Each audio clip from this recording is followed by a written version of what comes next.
Buenos días a todos los integrantes de la empresa Gomería El Vasco. Mi nombre es Darío Burgos para los nuevos integrantes. Soy el responsable de la firma RDB Soluciones Logísticas e Internacionales. ¿Sí? Bueno, el motivo de esta reunión es para informar sobre los detalles a tener en cuenta, ¿sí? Para la importación que ustedes solicitaron cotizar de los neumáticos. Bueno, como habíamos charlado previamente, ¿sí? Nuestros neumáticos iban a venir desde China, en el cual yo había solicitado hacia ustedes, ¿sí? Los datos del proveedor para ir teniendo un contacto más fluido sobre la mercadería que íbamos a importar. En base a ese contacto que pude o que nuestra empresa pudo generar, ¿sí? Eh, Llegamos a una conclusión de que la cantidad solicitada de la mercadería, ¿sí? En su momento, que eran de 80 unidades, ¿sí? La podíamos llegar a prolongar a la cantidad de 1100 unidades. ¿Por qué se dio esta posibilidad? Ya que nuestras 800 unidades correspondían a la capacidad de tres cuartos más o menos de los metros cúbicos que podemos llegar a tener en un contenedor de 40 pies.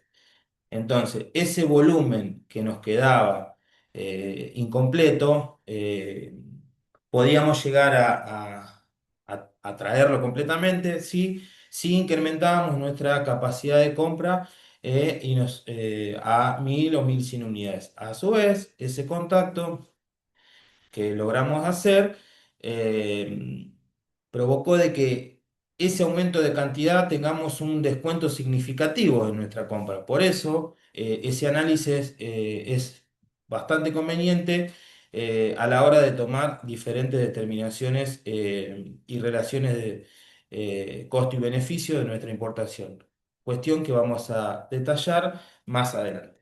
Bueno, como primera medida, yo quiero informarles de que, o asesorarlos, sí, de que sería conveniente realizar un contrato entre las partes, es decir, nuestro proveedor de China y ustedes como importadores, y ese contrato sí va a dividir, sí, será a través de un Incoterms, sí, y que dividirá las responsabilidades y riesgos que va a tener cada una de esas partes.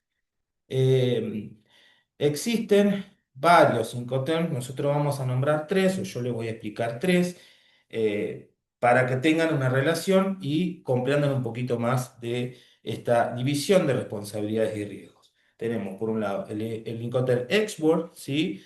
Que es cuando nosotros como importadores retiramos en la fábrica del proveedor nuestra mercancía, ¿sí? Por otro lado tenemos Incoterm FOB, ¿sí? Es cuando nuestro proveedor, ¿sí? Se va a hacer responsable hasta el puerto de destino, es decir, hasta que el contenedor está arriba, free on board, está arriba de nuestro eh, buque.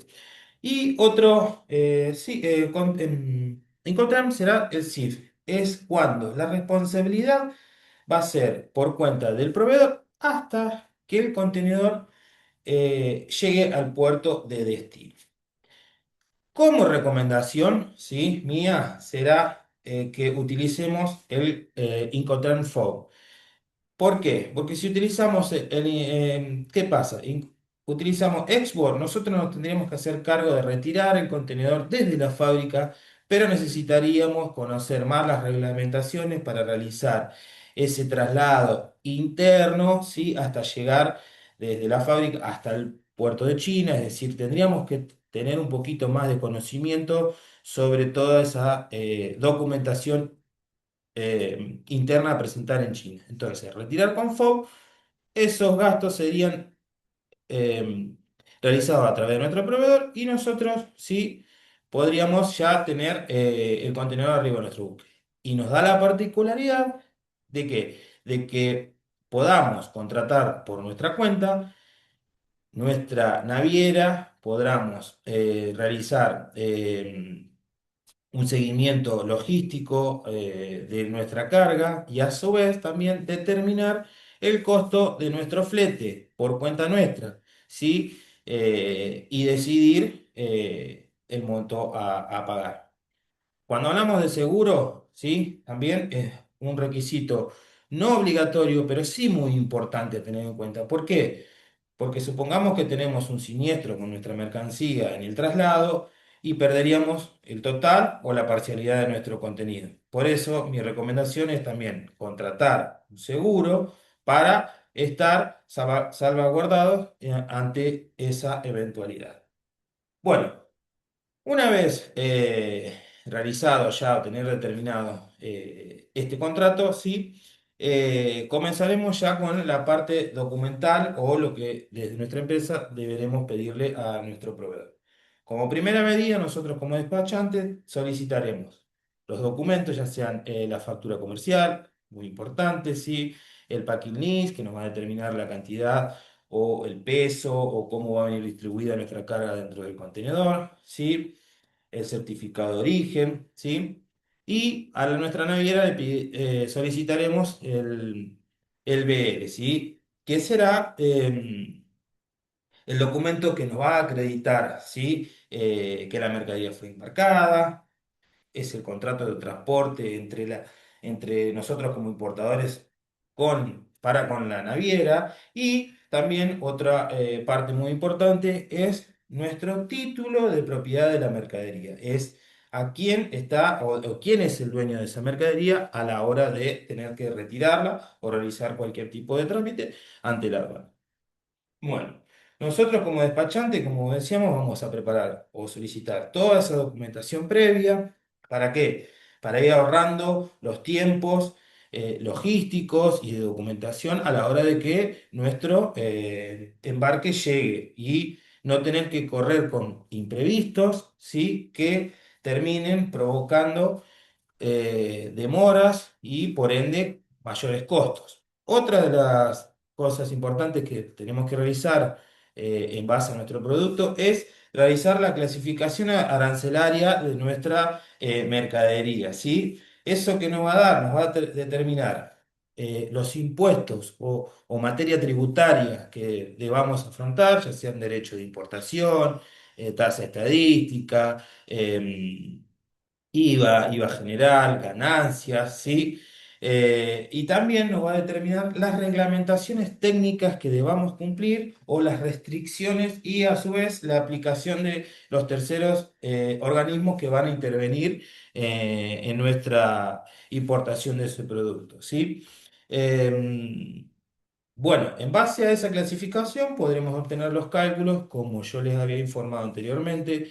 Vamos a tener que pagar un derecho de importación del 16%, eh, una tasa estadística del 3%. Eso nos va a determinar que saquemos la base IVA, que nos va a servir como número para hacer el cálculo del pago de IVA del 21%, del pago del 20% del IVA adicional, del pago del 6% de ganancias, pago de 2,5% de ingresos brutos y un $10 de arancel SIM.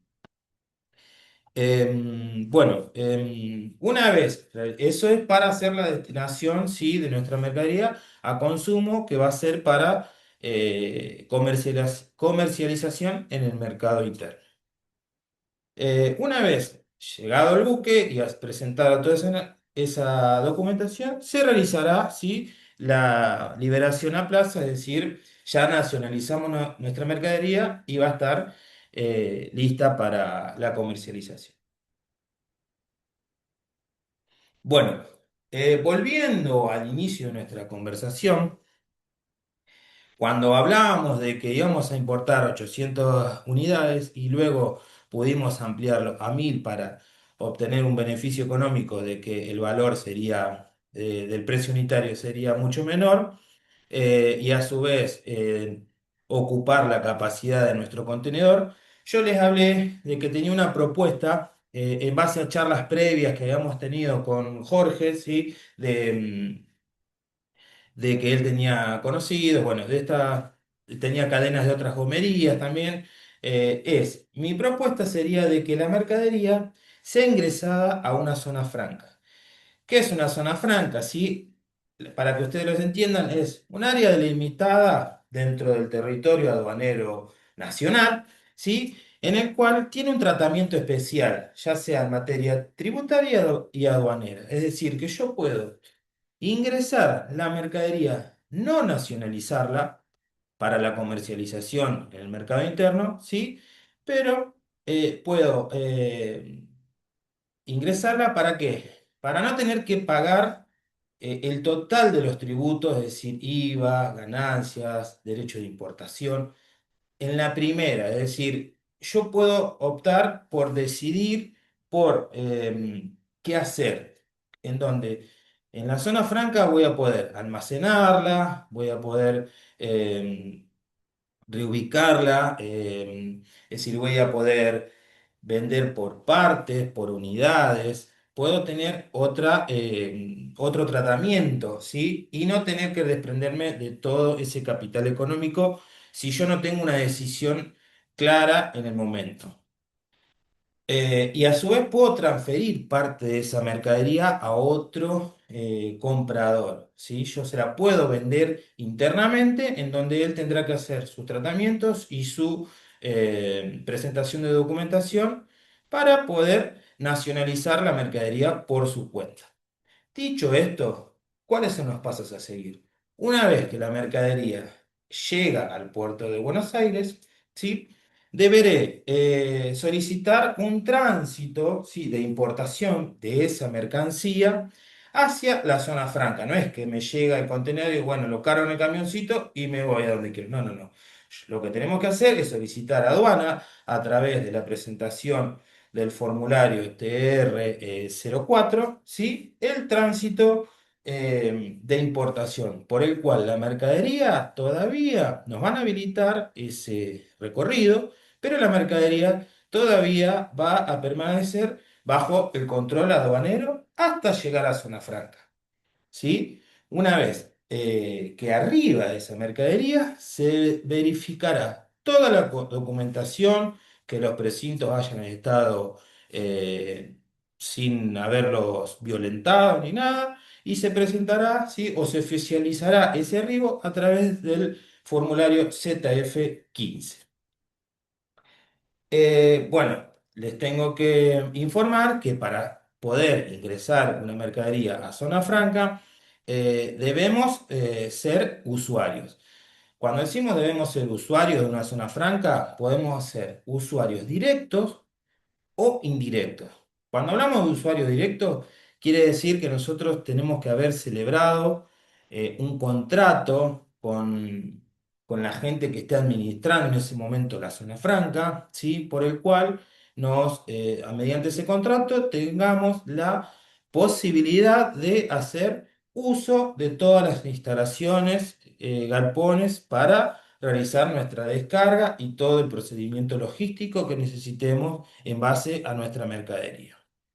Y cuando decimos de usuario indirecto, es decir, que nosotros, ¿sí? Si lo tenemos que utilizar por un periodo determinado, podemos celebrar un contrato con aquel usuario directo de la zona franca y también obtener de esa manera la utilización de ese espacio.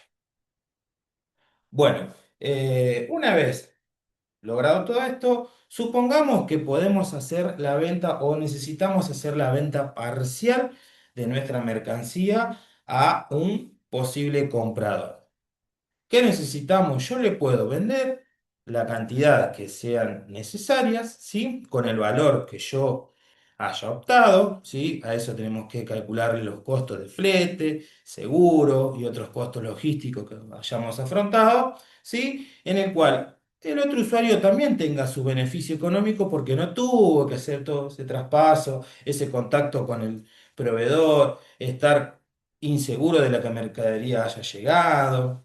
¿Sí? Podemos hacer ese traspaso de la mercadería, ¿sí? A través de el formulario de transferencia RZ F5. Bueno, ese traspaso de la mercadería va a ser a ese usuario. Y para retirar y poder realizar la destinación, tanto por nuestro lado o por parte del nuevo comprador, ¿sí? Se deberá realizar a través del formulario ZFE1, en el cual se realice la destinación a consumo de esa mercadería, donde ahí sí debemos pagar todos los impuestos, es decir, derecho de importación, se va a calcular la tasa estadística y en base a eso la base IVA, calcularemos IVA general, IVA adicional, ganancia del 6% y ingresos brutos del 2,5%. ¿Sí? Y volveremos a pagar lo que es los $10 de SIM para realizar el cálculo de los impuestos o tributos a abonar sobre dicha mercadería. Algo que me había olvidado es que cuando solicitemos al proveedor, ¿sí? De nuestros neumáticos es solicitarles si los certificados técnicos de, ya si son internacionales mejor, ¿sí? Para constatar la calidad del producto, si bajo las normas IRAM o ISO, perdón, para presentar en nuestro país. Cuando hablamos de reglamentos técnicos, si bien hoy no son requerimientos para la importación, sí son requeridos para la venta de ese producto.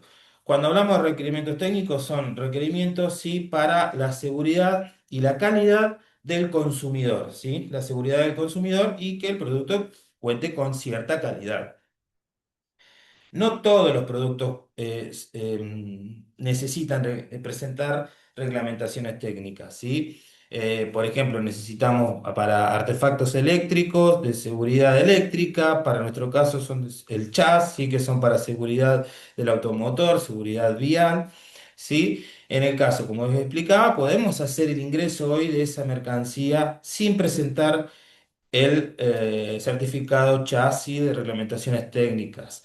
Pero va a ser requerido a la hora de la venta. ¿Qué pasa? Yo puedo realizar la venta igual, no debo, pero ¿qué pasa? Yo vendo neumáticos o importé neumáticos, vendo neumáticos el día de mañana, una tanda de esos neumáticos vino fallado, se revienta, se destalonan o tiene algún problema en el cual se producen accidentes, esos accidentes producen problemas, la justicia va a decir, che, estos o el seguro, estos problemas son por los neumáticos. ¿Quién importó los neumáticos? Importadora del Vasco. Señor del Vasco, venga para aquí y podemos llegar a tener problemas serios judiciales. Por eso es muy importante cumplir con esas reglamentaciones técnicas. Si bien hoy no son necesarias, pero como estamos hablando de que toda la parte aduanera de importación y exportación está determinado también por las reglamentaciones impuestas por los gobiernos de turno, esto es cambiante. Si bien hoy no son necesarios para importar, el día de mañana sí van a ser necesarios o volver a ser necesarios para la importación y no solo para la venta. Por eso es muy recomendable ya tenerlo preparado eh, para ese eventual. Por eso también una zona franca es factible o sería una buena propuesta en el caso de que necesitemos tiempo para cumplir con esa reglamentación técnica requerida. Bueno, espero que no se nos haya hecho muy larga esta explicación, que hayamos podido cumplir con las expectativas, que se pueda haber abarcado todas las dudas que teníamos en la reunión anterior. Y bueno, nada, quedamos a plena disposición para con ustedes para cualquier nueva consulta y esperemos poder realizar y que se tome una decisión y poder realizar la importación. Bueno, desde ya, muchísimas gracias.